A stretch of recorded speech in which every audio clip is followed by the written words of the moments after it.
بسم اللہ الرحمن الرحیم۔ السلام علیکم۔ آج کی کہانی شروع کرنے سے پہلے میں آپ سے ایک ریکویسٹ کروں گی کہ میرے اس چینل کو سبسکرائب کیجیے۔ دنیا میں غریب پیدا ہونا کوئی جرم نہیں ہے، لیکن غریب مرنا سب سے بڑا گناہ ہے۔ غریب اس دنیا کی سب سے بڑی مشکل ہے۔ پیٹ بھرنے کے لیے انسان سب کچھ کرنے کو تیار ہوتا ہے۔ کبھی کبھی تو انسان وہ سب کچھ بھی کر بیٹھتا ہے جو اسے نہیں کرنا چاہیے۔ میرا نام سونیا ہے۔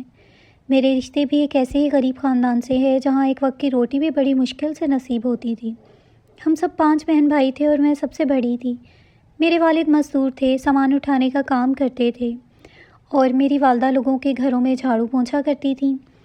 ہمارے ماں باپ کی اتنی محنت کرنے کے بعد بھی بس اتنا ہی کما پاتے تھے کہ وہ ایک وقت کی روٹی ہمیں پیٹ بھر کے کھلا پاتے۔ میں 18 سال کی ہوئی تو میں بھی ماں کے ساتھ کام پر جانے لگی۔ مالکن کی بیٹی میری عمر کی تھی اور وہ ہر وقت موبائل پر لگی رہتی۔ میں صفائی کرنے کے بعد اس لڑکی کے کمرے میں بیٹھی رہتی۔ وہ اپنی ماں باپ کی اکلوتی بیٹی تھی، اس لیے مجھ سے باتیں کرنے لگتی۔ مجھے موبائل کی ویڈیو بھی دکھایا کرتی تھی۔ کبھی کبھی تو وہ اپنے پرانے کپڑے اور جوتے اور اپنا باقی کا سامان جو اس کے استعمال کا نہیں رہتا وہ بھی مجھے دے دیا کرتی تھی۔ جو دیکھنے میں زیادہ پرانا نہیں لگتا تھا، وہ بہت امیر تھے، شاید اس لیے ان کی بیٹی ایک بھی چیز کا استعمال نہیں کیا کرتی تھی۔ اسے گھر کا کھانا بالکل بھی پسند نہیں تھا۔ وہ اکثر باہر سے کھانا منگواتی اور اپنے ساتھ مجھے بھی کھلاتی۔ اس لڑکی کا دل بہت اچھا تھا، ورنہ باقی کے امیر لوگ تو ہم جیسے غریبوں کو اپنے پاس بھی نہیں بیٹھنے دیتے۔ ہم جیسے نوکروں سے ان امیر لوگوں کو گھن آتی ہے۔ مگر میری مالکین کی بیٹی باقی امیر لوگوں سے بہت مختلف تھی۔ لیکن کبھی کبھی مجھے اس کی کچھ حرکتیں ٹھیک نہیں لگتی تھیں۔ وہ فیس بک پر ہمیشہ لڑکوں کے ساتھ ہی بات کیا کرتی تھی۔ مجھے بھی ان لڑکوں کی تصاویر دکھاتی۔ وہ نوجوان بہت خوبصورت اور اسمارٹ ہوتے تھے۔ ایک بار کی بات ہے جب اس نے ایک لڑکی کی تصویر مجھے دکھائی اور دکھا کر کہنے لگی، یہ میرے دور کے بھائی کا دوست ہے، یہ سعودی کا ایک بہت امیر شخص ہے، اس کا سعودی میں بنگلہ ہے، یہ وہاں نوکری کرنے والی لڑکیوں کو 12 لاکھ روپے دیتا ہے۔ یہ سن کر میری آنکھیں حیرت سے پھٹی کی پھٹی رہ گئیں۔ میری مالکن کی بیٹی تو بہت امیر تھی، لیکن وہ بالکل بھی خوبصورت نہیں تھی، اور میں غریب تھی لیکن میں بہت حسین اور خوبصورت تھی۔ میرا گورا رنگ، لمبے بال اور بھوری آنکھیں دیکھ کر لوگ مجھ پہ کسی امیر کی لڑکی سمجھتے تھے۔ بس میری غربت اور پھٹے پرانے کپڑے مجھے میری حیثیت یاد دلاتے تھے۔ مگر مالکن کی بیٹی نے مجھے میری حیثیت کے بارے میں کوئی طعنہ نہیں مارا تھا۔ وہ مجھ سے ایسے بات کرتی تھی جیسے میں کسی امیر باپ کی بیٹی تھی۔ پھر ایک بار جیسے ہی میں ماں کے ساتھ کام کرنے کے لیے اس کے گھر پہنچی تو وہ شاید میرا ہی انتظار کر رہی تھی۔ مجھے دیکھ کر اس کے چہرے پر ایک چمک آ گئی۔ میں مالکن کے گھر کی صفائی کرتی تھی اور باقی کا سارا کام میری ماں کرتی تھی، لیکن اس دن تو مالکن کی بیٹی نے مجھے کوئی کام کرنے ہی نہیں دیا تھا۔ مجھے اپنے ساتھ اپنے کمرے میں لے گئی۔ میں ان سے کہا بھی کہ مجھے پہلے صفائی کرنے دو، پھر ہم باتیں کریں گے، لیکن وہ میری کوئی بھی بات سننے کو تیار نہیں تھی۔ اس نے اپنی الماری کھولی اور اپنا جوڑا مجھے دے دیا اور کہنے لگی، اسے جلدی سے پہن کر آؤ۔ میرے ہاتھ کانپنے لگے کیونکہ آج زندگی میں پہلی بار کوئی نیا کپڑا پہننے جا رہی تھی۔ میں نے انہیں سمجھانے کی بہت کوشش کی، لیکن وہ میری کسی بات کو سننا نہیں چاہتی تھی، اس لیے وہ کپڑے پہن کر میں باہر آ گئی۔ اس نے میرے سنہری بال کھول دیے اور میرے بال میں برش کرنے لگی۔ مجھے بہت عجیب لگ رہا تھا۔ مالکن کی بیٹی نے میرا میک اپ بھی کر دیا تھا۔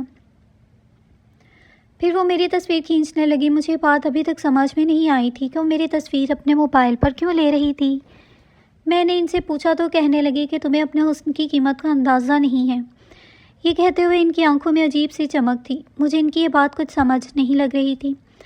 میں جانتی تھی کہ میں بہت حسین اور خوبصورت ہوں، لیکن اس کا کیا مطلب تھا؟ لیکن ہم غریب کا حسن کہاں ہماری قسمت بدل سکتا ہے؟ مالکن کی بیٹی دیکھنے میں بہت خوبصورت نہیں تھی، لیکن اس کے پاس اتنا پیسہ تھا کہ اس سے تو کوئی بھی ہمیں شادی کرنے کو تیار ہو جاتا۔ کچھ دیر تک وہ اپنے موبائل پر ہی لگی رہتی۔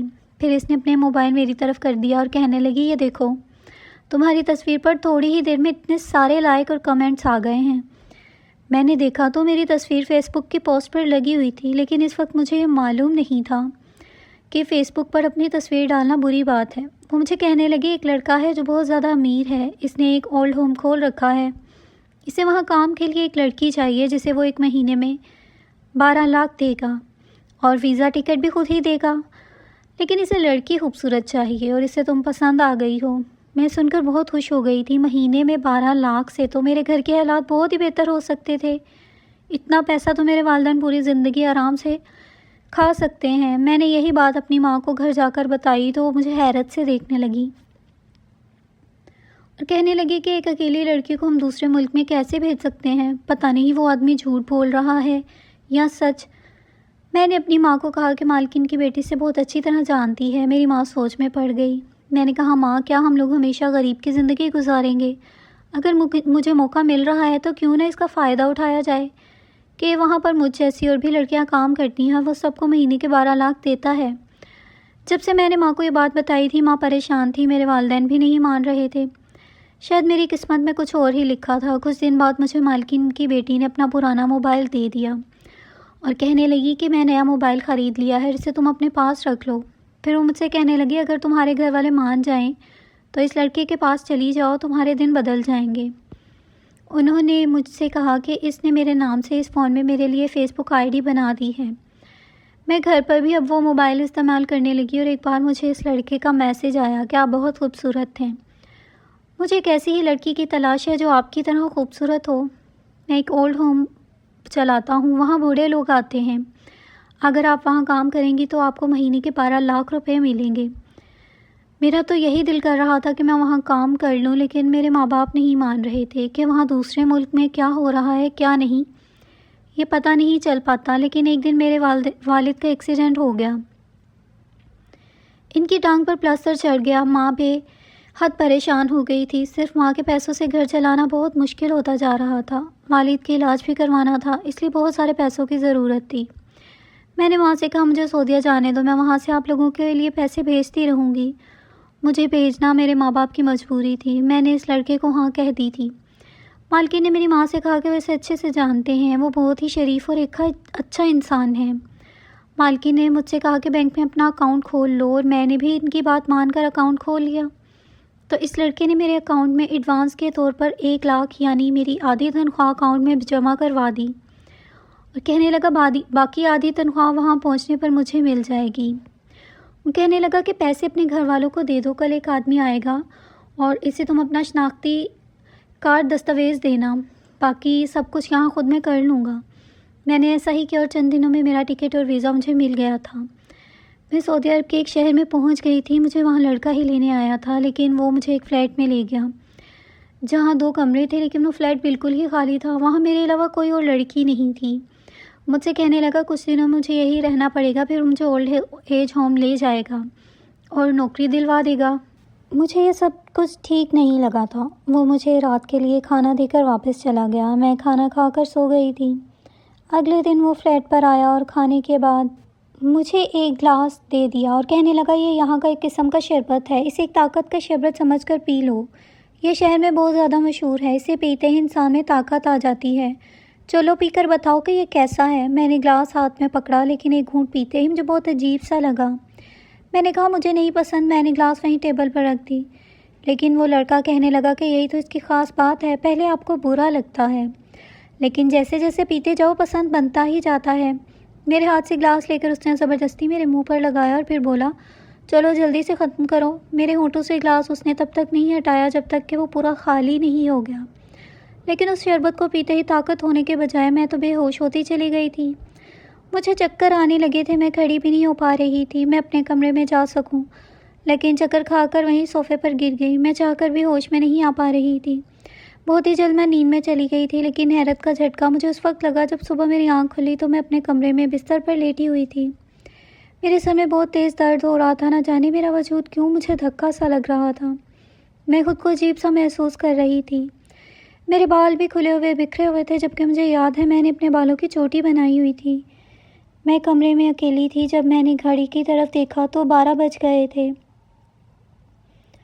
مجھے یاد آیا کہ رات کو میرے فلیٹ پر وہی لڑکا موجود تھا جو شاید اب جا چکا تھا۔ نہ جانے مجھے ایک عجیب سی بے چینی ہو گئی تھی، جیسے میرے ساتھ کچھ غلط ہوا ہے، لیکن میں نے اس بات کو اپنا وہم سمجھ کر بھول گئی تھی۔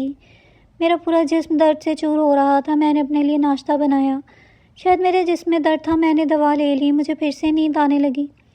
شام کو وہ لڑکا پھر سے فلیٹ پر آ گیا۔ میں اس وقت تک نارمل ہو چکی تھی۔ مجھ سے پوچھنے لگا کل رات کو تمہیں نیند تو صحیح آئی تھی نا؟ مجھے اس کا یہ سوال کچھ عجیب سا لگا تھا۔ اس شربت کا یہی تو فائدہ ہے، انسان کتنا بھی تھکا ہو اسے پینے کے بعد آرام سے سو جاتا ہے۔ یہی شربت اس نے دوبارہ ٹیبل پر رکھ دیا۔ مجھے یاد آنے لگا کہ میں تو رات کو جلدی سو گئی تھی۔ میں نے اب یہ بات اس سے پوچھی تو کہنے لگا تم بھول گئی ہو، شاید تم خود ہی اٹھ کر اپنے کمرے میں چلی گئی تھی۔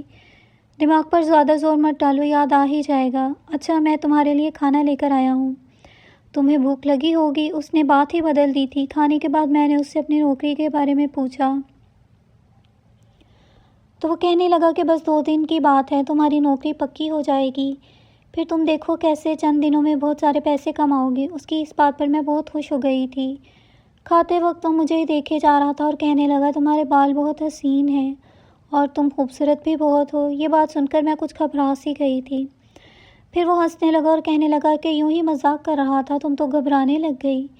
کھانے کے بعد وہ شربت پھر سے مجھے اس لڑکے نے دیا۔ میں نے کہا مجھے یہ شربت نہیں پینا، تو کہنے لگا کہ یہ الگ فلیور کا ہے، اسے ٹرائی کر کے دیکھو، اگر تمہیں پسند آیا تو میں تمہارے لیے لے کر آیا کروں گا۔ میں جانے کیوں میرے بار بار منع کرنے کے بعد بھی وہ میرے بالکل قریب بیٹھ کر مجھے وہ شربت پینے پر مجبور کر رہا تھا۔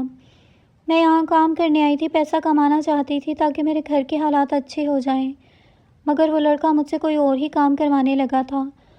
میں رو رہی تھی۔ میں نے کہا مجھے واپس اپنے گھر جانا ہے، مجھے واپس بھیج دو۔ تو کہنے لگا میں نے بہت پیسہ خرچ کر کے تمہیں یہاں بلایا ہے، اس لیے بھول جاؤ کہ تم واپس جا سکتی ہو۔ میں اس وقت پوری طرح اس کے چنگل میں پھنس چکی تھی۔ یہ اجنبی شہر تھا، یہاں کسی کو بھی نہیں جانتی تھی۔ اگر وہاں سے چلی بھی جاتی تو کہاں جاتی؟ وہ مجھے برباد کر چکا تھا اور اسے کسی بات کا افسوس بھی نہیں تھا۔ میرا خاندان جو مجھ سے دور تھا، میں اس کے حالات سنوارنے کے لیے یہاں پر آئی تھی۔ میں سوچ چکی تھی کہ نوکری لگ جائے تو دوبارہ اس آدمی کی شکل نہیں دیکھوں گی۔ اب وہ لڑکا مجھ سے کہنے لگا تیار رہنا، میں کل تمہیں اولڈ ہوم لے کر جا کر چھوڑ دوں گا۔ اگلے دن صبح اٹھ کر میں تیار ہو گئی۔ یہ سوچ چکی تھی کہ اگر اس نے میرے رہنے کا انتظام نہیں کیا تو میں خود ہی کر لوں گی، لیکن اس کے فلیٹ میں نہیں رہوں گی۔ میں اس کے ساتھ چلی گئی۔ وہاں مجھے بہت بڑا بنگلہ دکھایا گیا تھا، لیکن میں یہ دیکھ کر حیران رہ گئی تھی کہ وہاں تو صرف مرد ہی تھے اور سب کے سب بوڑھے تھے اور ہر عمر کے تھے۔ مجھے دیکھ کر تو سب کی آنکھیں چمک گئی تھیں۔ مجھے احساس ہونے لگا کہ میں بری طرح پھنس چکی ہوں۔ مجھ سے میرا پاسپورٹ اور موبائل ہر چیز لے چکا تھا۔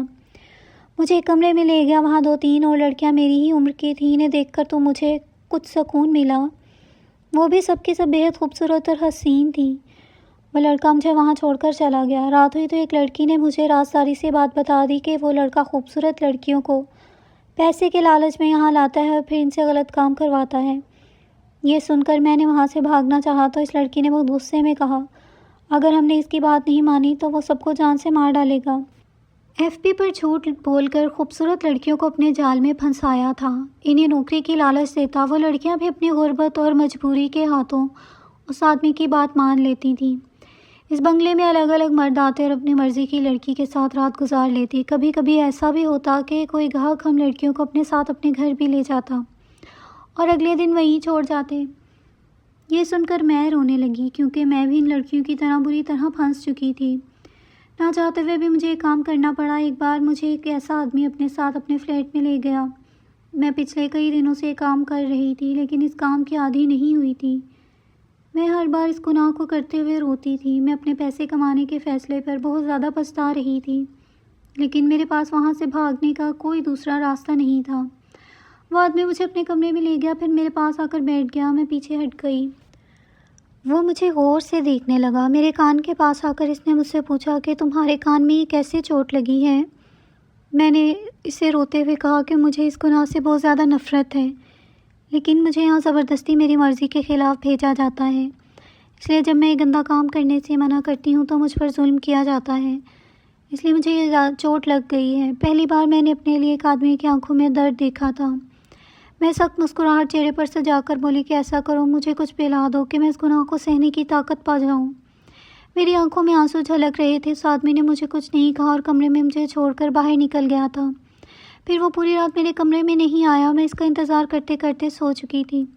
صبح جب میری آنکھ کھلی تو مجھے حیرت اس بات کی ہوئی تھی کہ وہ شخص میری دگنی قیمت ادا کر کے مجھے اپنے ساتھ لایا تھا، تو پھر اس نے ابھی تک مجھے چھوا کیوں نہیں؟ تب وہ میرے پاس آیا اور کہا اب تم واپس چلی جاؤ۔ میں حیران پریشان واپس آ گئی اور کسی سے کچھ نہیں کہا، مگر اسی رات پولیس نے اس بنگلے پر چھاپا مارا اور ساری لڑکیوں کو آزاد کروا دیا۔ میں وہاں سے جانے لگی، تبھی وہاں ایک آدمی آیا۔